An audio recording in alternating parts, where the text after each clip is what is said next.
Hola, bienvenidos a 8000 kilómetros podcast. Esta semana les traemos la parte 2 de nuestra entrevista con Javier Montero. Javier es A&R del repertorio y contenido en Universal Music España. Ha trabajado con diferentes artistas del sello y la semana pasada nos platicó un poco sobre qué es ser un A&R, la estructura del trabajo y también su día a día. Nos adentramos un poco en el tema de cómo es ese descubrimiento y primer acercamiento a los artistas nuevos al momento de firmarlos, y hablamos un poco sobre las relaciones artista-productor y el rol que tiene el A&R en estas situaciones. Hoy vamos a hablar más a fondo sobre estas vivencias al momento de hacer música, cómo podemos descubrir o identificar tendencias, el factor generacional de la música y cómo nos podemos mantener vigentes escuchando el sonido emergente. Y obviamente no podía faltar un poco sobre data, ya que pues ya nos conocen. Y al final nos comparte Javier unos consejos para todo aquel que quiera ser un gran A&R. Así que sin más, disfrútenlo. Dentro del trabajo del A&R, ¿qué tanto tú participas como en el proceso creativo? No solamente tú o otros A&Rs también en el estudio.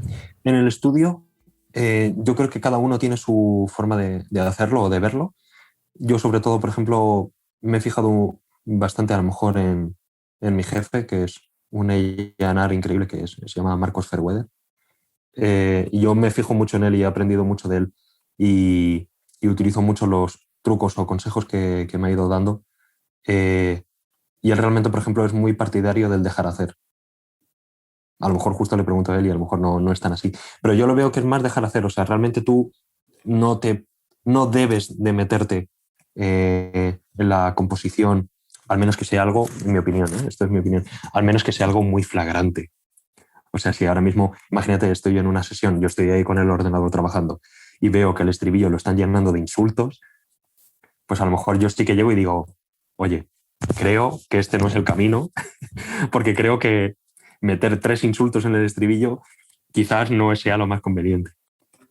Por ejemplo, es un ejemplo, pero al final, o sea, tiene que ser algo o que el estribillo sea un bajón absoluto que diga, quizás un estribillo precisamente inherentemente tiene que tener esa potencia, ¿no? Esa subida.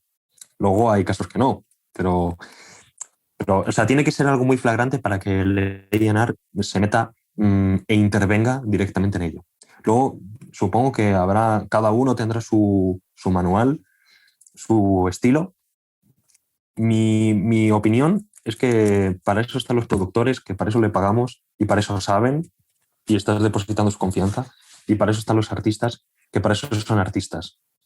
Yo no me meto, a ver, si luego me piden a mi opinión, pues entonces yo intervendré y diré lo que pienso. Normalmente también desde la óptica de mi trabajo, porque no es lo mismo a lo mejor la óptica que yo tengo como músico o como artista que mi opinión como A&R. Es muy diferente.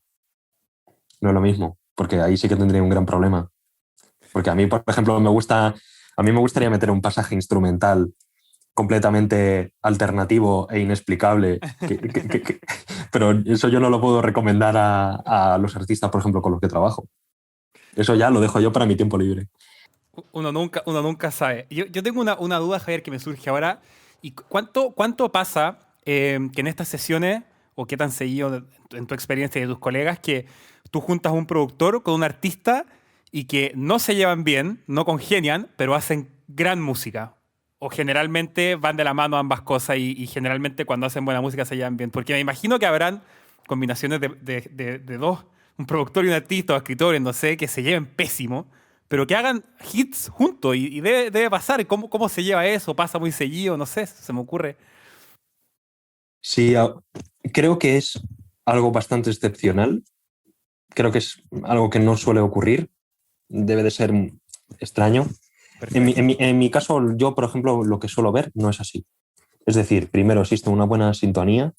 El artista, el compositor, el productor tienen esas sintonías, tienen esa sincronía, esa facilidad, y ahí es cuando de verdad yo creo que surgen las verdaderas canciones. Esa es mi opinión. Sé que hay un caso que, bueno, yo creo que es más notable, pero bueno, por no citarlo tampoco, pero sé que hay algún caso en el que, claro, un productor a lo mejor es un genio, pero como buen genio a lo mejor es difícil de tratar. Claro. Y es que, claro, estoy intentando recordar a lo mejor algún caso pasado, en plan de algún productor de los años 80. Ahora mismo no recuerdo, pero claro, puede haber eso. Y claro, el artista a lo mejor dice, pues no me cae muy bien este productor, pero me conviene porque hace grandísima música. Deben existir esos casos, ¿eh? No debe de ser fácil. Pero no es común, digamos. No, en mi caso, yo lo que he visto no es común. A ver, también te digo, una relación de...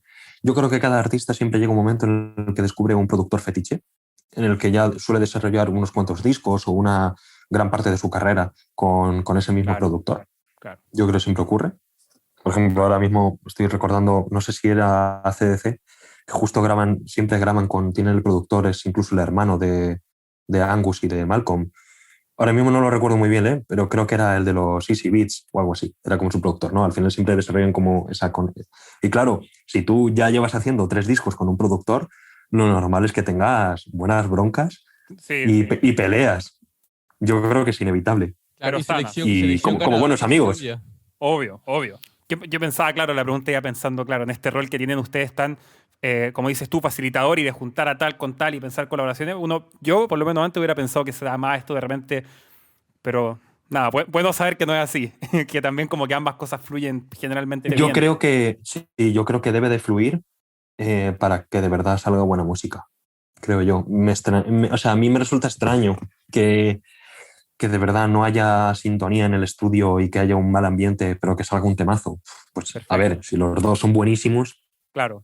A ver, es claro, si tú juntas, por ejemplo, a un artista que es un gran cantante y pianista, por ejemplo, y tú lo juntas con un productor que a lo mejor es un borde o es un tipo súper desagradable, pero es un genio de la producción o de la armonía o de todo este campo, y claro, pues es que al final si tú juntas a Cristiano y a Messi, pues mal no va a salir, seguro. Exacto, mal no va a salir, pues a lo mejor no se llevan muy bien, pero claro, si los dos son tan buenos, pues va a funcionar. Eso sí, es mucho mejor cuando se llevan bien. Yo creo que eso es algo que ocurre en todos los ámbitos, ¿eh? He citado el fútbol porque es como un ejemplo fácil, pero yo creo que en todos los campos ocurre así. En todos los campos en los que intervenga una relación social. Claro. Dentro de lo que has comentado, tengo una gran curiosidad de que si realmente la música es lo más importante, o si hoy en día ya toma igual la importancia de tener un personaje armado. Buena pregunta. ¿Cuál es tu opinión? Muy buena pregunta. Yo cada mes cambio de opinión acerca de esta cuestión. Yo, por ejemplo, antes de entrar a Universal, pensaba que lo que primaba era la música, pero luego pienso que es más importante el personaje. Pero, por ejemplo, ahora mismo me preguntas a 17 de abril y yo te digo que lo importante es la música. Creo que de verdad, ahora mismo, como lo pienso, creo que de verdad lo importante es la música. Es verdad que ahora mismo, en los tiempos en los que vivimos, es indispensable tener un personaje, un perfil, un contacto con el fan, una actividad en redes sociales mínima. Hay casos en los que seguro que no es así. Estoy totalmente de acuerdo. O sea, perfectamente ahora mismo puede un artista romperlo y ser un tío que no sale de su cuarto. Creo que eso puede ocurrir perfectamente y ocurre. Pero yo creo que de verdad o sea, tú puedes ser un personaje, pero si tu música no es buena, no va a funcionar. En cambio, creo que si la música es buena, tú puedes ser más, no puedes tener ese perfil muy 2021 de ser activo en redes sociales, pero que si la música de verdad es buena, va a funcionar. Creo.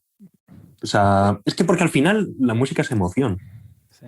Y también depende del consumidor. Ahora mismo también es una tendencia que hay en nuestra generación o en los tiempos en los que vivimos, en los que quizás prime más lo visual o un perfil de Instagram potente. Pero yo creo que de verdad, si la canción es buena, eso es imparable.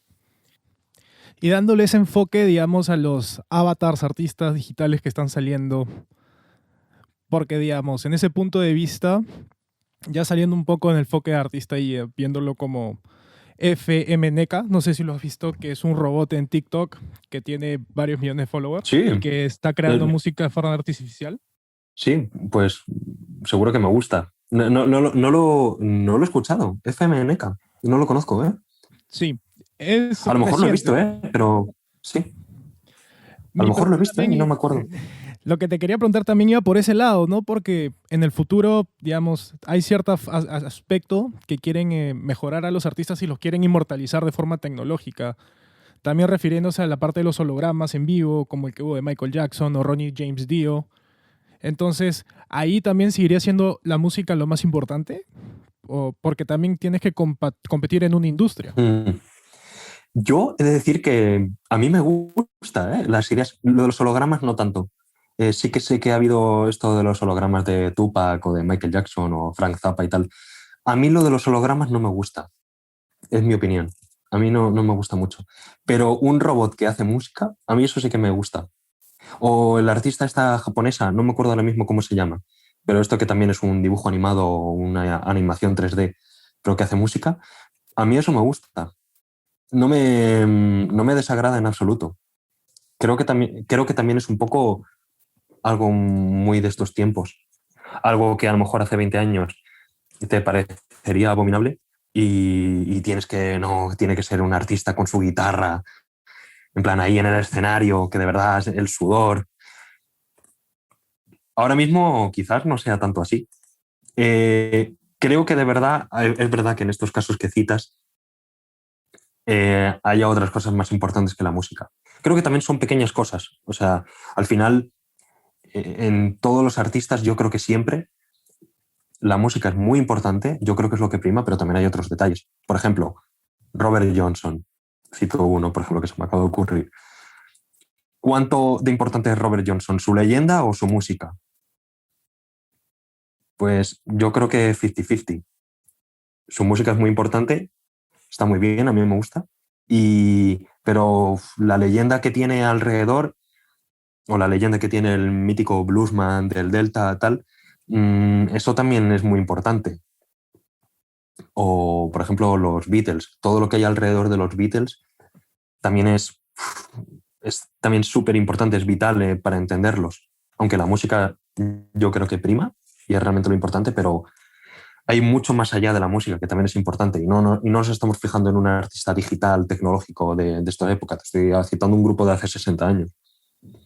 De acuerdo, Que está el peinado, por ejemplo, que llevaban, ¿no? En plan, es que a lo mejor el peinado que llevaban ellos era casi tan importante como la música.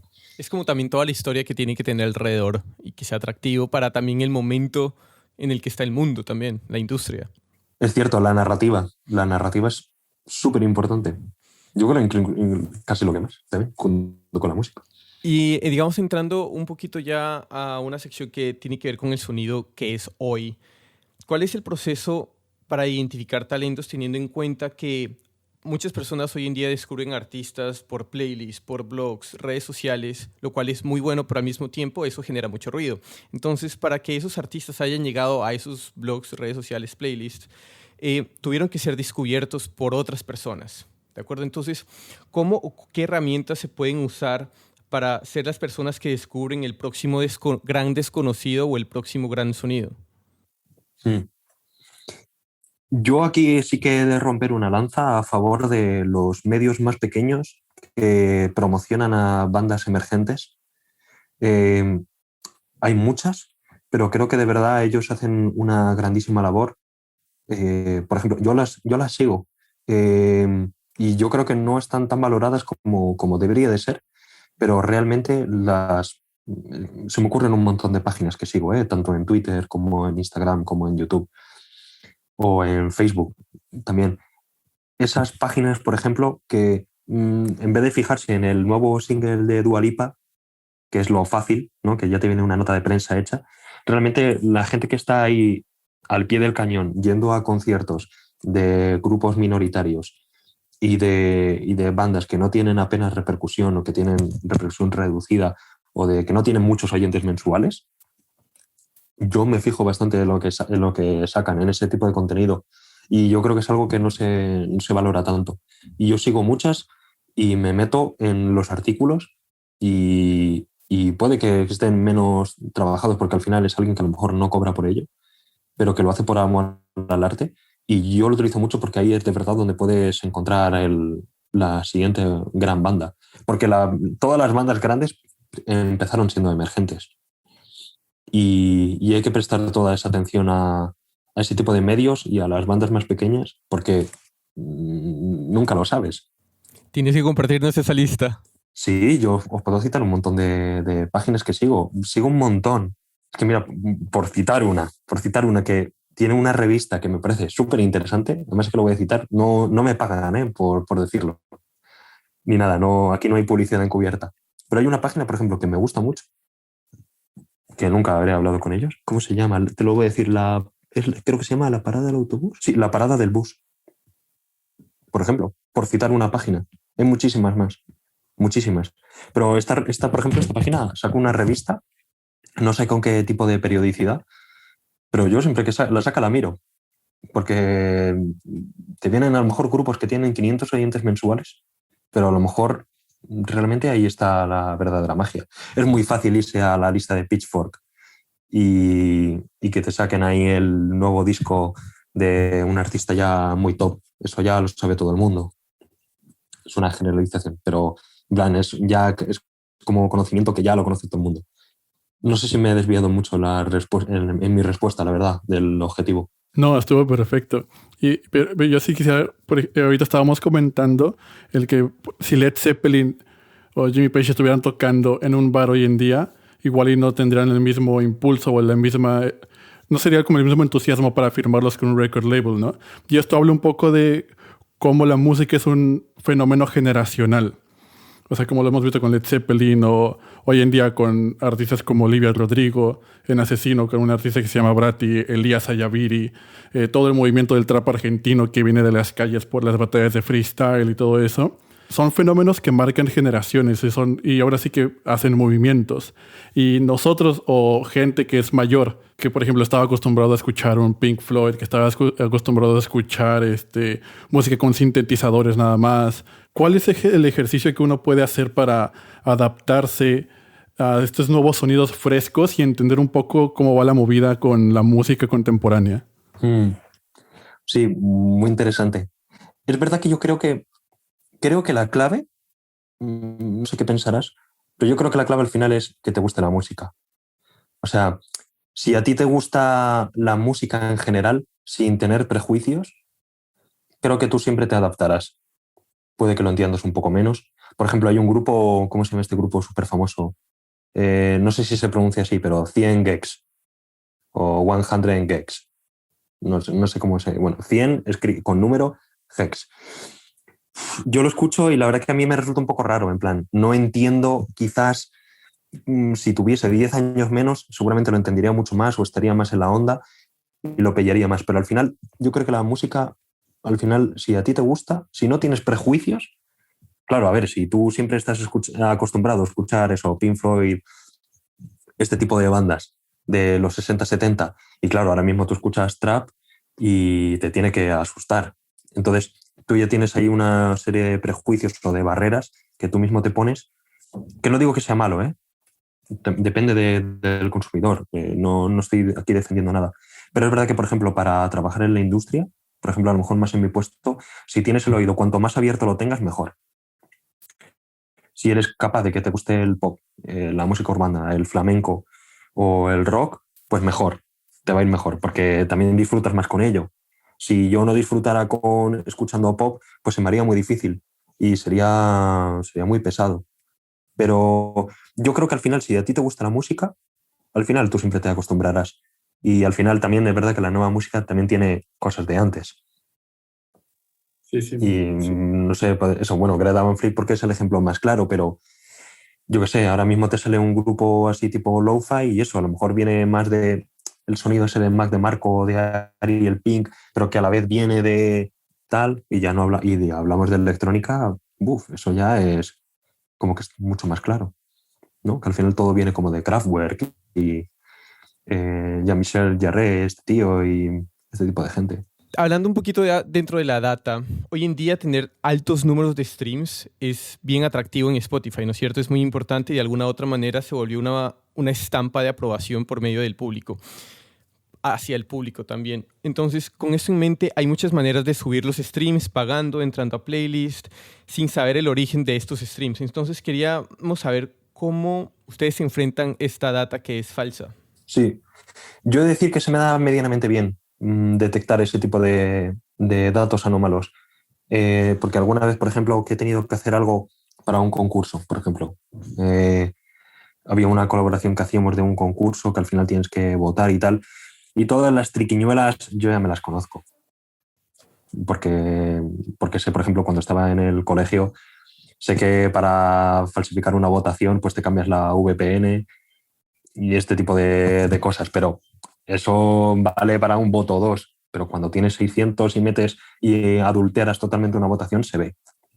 Es verdad que, es decir, que lo de los streams de Spotify es importante, es un buen baremo, como has comentado, pero no es lo que más importa, claramente además, porque ¿cuántos artistas te encuentras que no tienen grandes streams, pero luego te llenan 50 teatros?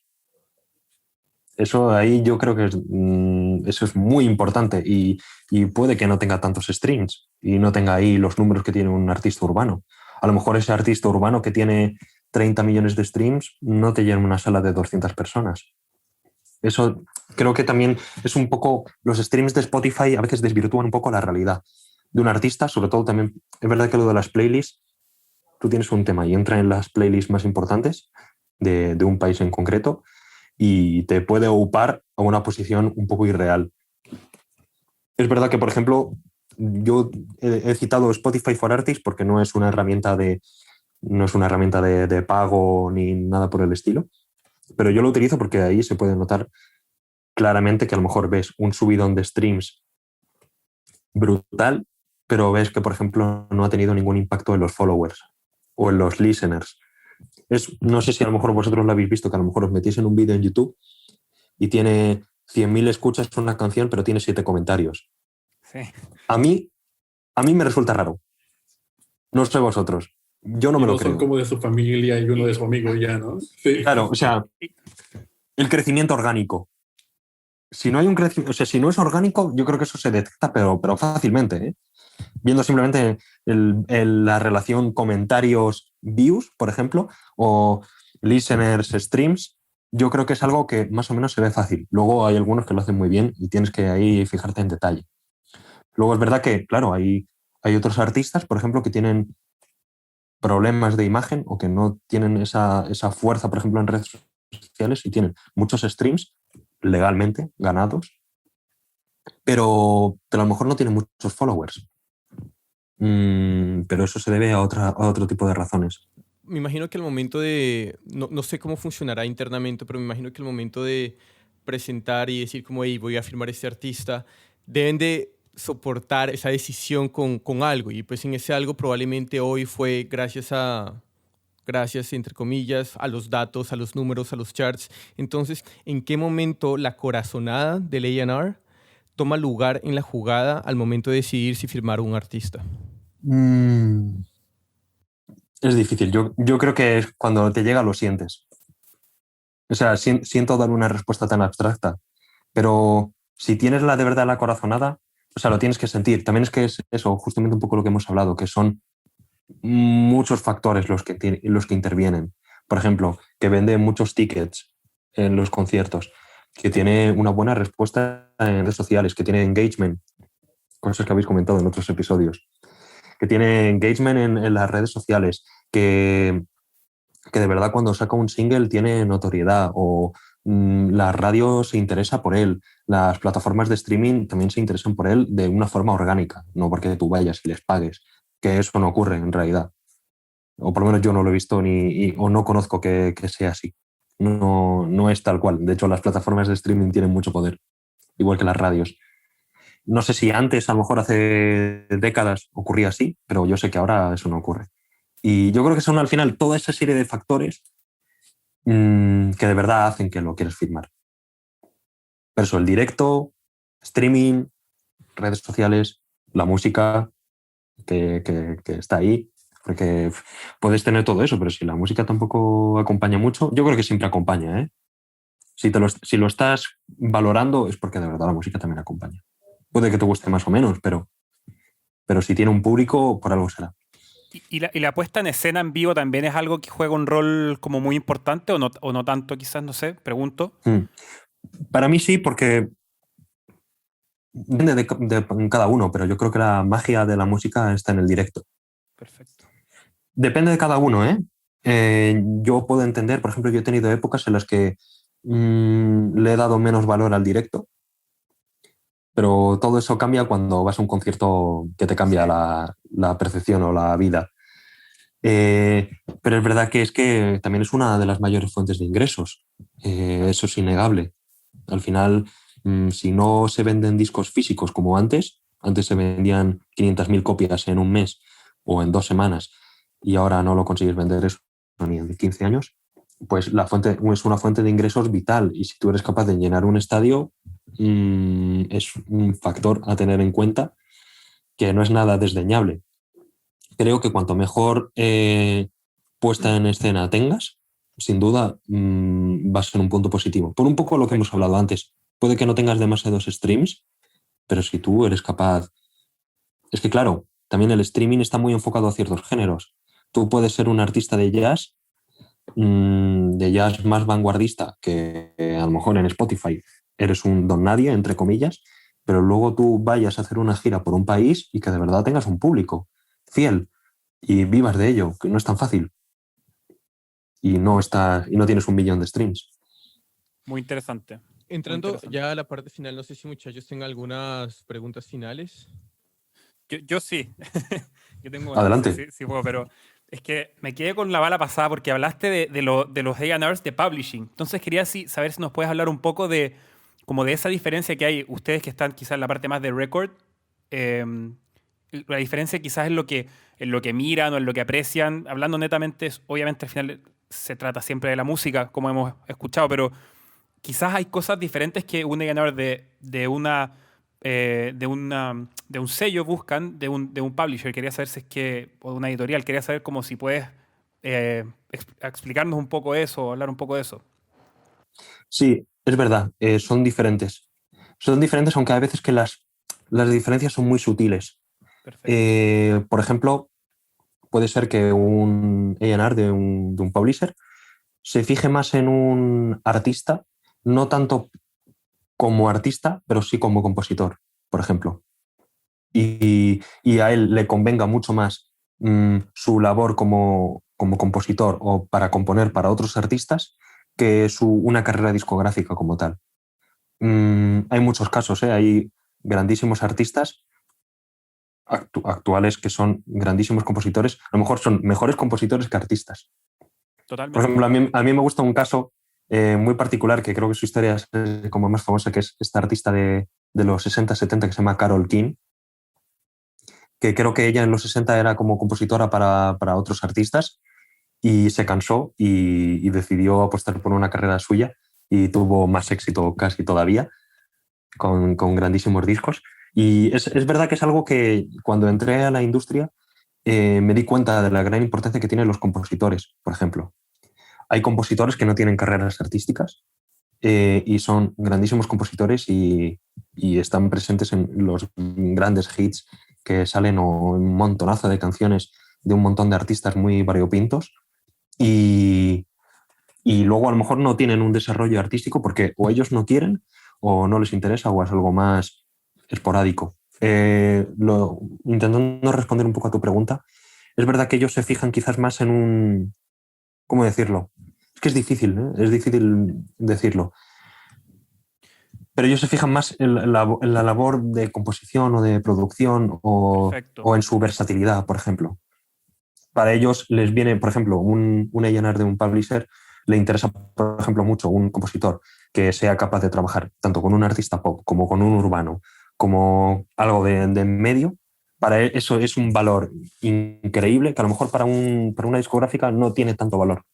Prefieren que sea un artista mucho más enfocado en un terreno, en un círculo, y poder desarrollarlo en ese terreno. Por ejemplo, Perfecto, perfecto. Muchas gracias por eso. son grandes personas, la verdad, los de los publishers. A mí me caen muy bien. Son gente que también buscan muchísimo talento, siempre están ahí al pie del cañón en busca del talento. Y sí, joder, auténticos genios. Yo todos los que conozco, muy guay. Javier, yo te tengo una última pregunta. ¿Cuál fue las mejores prácticas que surgieron en base a la pandemia? Porque de hecho hay un antes y un post ahora y hay cosas que ustedes han tenido que adaptarse, tuvieron que moldearse y buscar nuevas alternativas porque de hecho tu trabajo ha cambiado de cómo era antes ahora, supongo. Y quería saber un poco cómo era eso. He de decir que en mi caso en particular no ha cambiado tanto, pero quizás un poco más a lo mejor por el trabajo que hago. A ver, es indudable que la parte de los conciertos es un cambio sustancial, es obvio, pero luego es verdad que en el día a día más o menos es bastante parecido.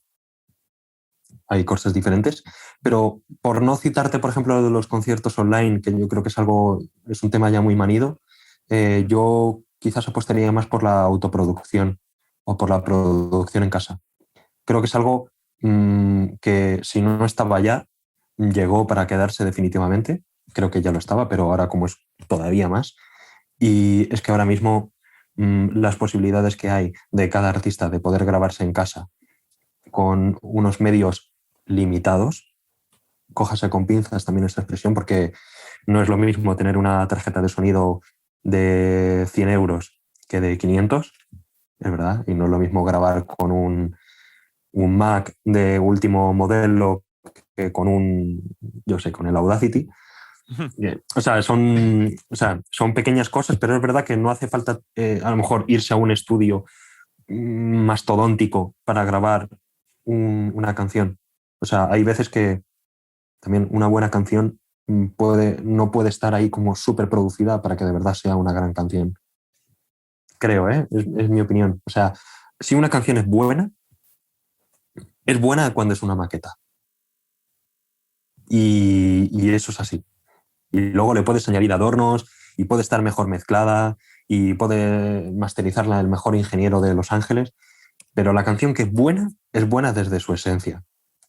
Y yo creo que esto de la pandemia ha traído mucho a la oportunidad de... También es que hay muchos memes acerca de eso, pero a mí me hace mucha gracia, pero los típicos grupos que se han juntado toda la pandemia para hacer un EP en plan como casero y poder sacarlo. Pero es verdad que han salido muchísima música muy interesante y muchos artistas que, debido a la situación, pues al final, en vez de gastarte muchísimo dinero en ir a un estudio a grabar con un productor, tú eres también dueño de todo el proceso, para bien y para mal. Me gustó cómo dijiste esto, para bien y para mal. Para bien y para mal, sí, claro, porque es que no es tan fácil producir bien. Me Yo, por imagino que ejemplo, habrán salido muchos vicios también. sí. A ver, luego también es que es todo muy, ¿cómo decirlo? Es todo muy subjetivo. A lo mejor alguien, cuanto más sepas de música, yo creo, o la gente que está más metida, músicos de estudio o que sean músicos que tengan un gran nivel, yo creo que detectan cosas que el público normal no lo escucha. Por ejemplo, no es lo mismo un usuario normal de 15 años, por ejemplo, que escucha la música y no se está fijando que claramente las guitarras están mucho más arriba o la voz está adelante o la batería está completamente pasado de rosca o está filtrada. Al final, a lo mejor son detalles que tampoco son tan importantes. Es algo muy subjetivo. A lo mejor el músico de estudio se fija en que, joder, que claramente esas guitarras están bien grabadas con el brillo adecuado, con la ecualización perfecta. Es importante, pero no creo que sea todo lo importante. A lo mejor una guitarra a uno le encanta, a otro le parece que es una basura Totalmente. y a otro que tampoco está tan mal. Eso es que es un gran debate. También depende de cómo se escucha música. No es lo mismo escucharlo con los cascos estos Sí. que con lo que tenéis vosotros, que con unos buenos altavoces y ya de ahí para arriba, todo lo que quieras. Porque yo he escuchado canciones que no están muy bien en unos buenos altavoces y parece que es una grandísima canción. Y a lo mejor no lo es tanto. También es verdad que en cuanto mejor subas, cuanto mayor sea el nivel de los altavoces o del dispositivo que esté saliendo el audio, yo creo que ahí los defectos son más palpables. Esto es mi opinión, ¿eh? También. Yo creo que 100%. cuando una canción está un poco regular, todos los vicios o todos los problemas con unos buenos altavoces se ven claramente. De acuerdo. Eso también es una gran pelea, ¿eh? Lo de los dispositivos de audio, que escuchar la música con el altavoz del móvil es bastante común, pero no veas, ¿eh? Sí, aparte de hacer que suene bien ahí, es Es un desafío, es otro desafío. es toda una magia, sí. Eso ahí los ingenieros de mastering es realmente yo creo que su gran valor, porque tienes que pensar que la gente lo escucha, mucha gente lo escucha con los altavoces del móvil. Yo lo hacía más antes, ahora ya no. Javier, en verdad te agradecemos mucho por haber sacado todo este tiempo y venir y hablar con nosotros y explicarnos un montón de cosas que suceden detrás de escenas en el camino del A&R.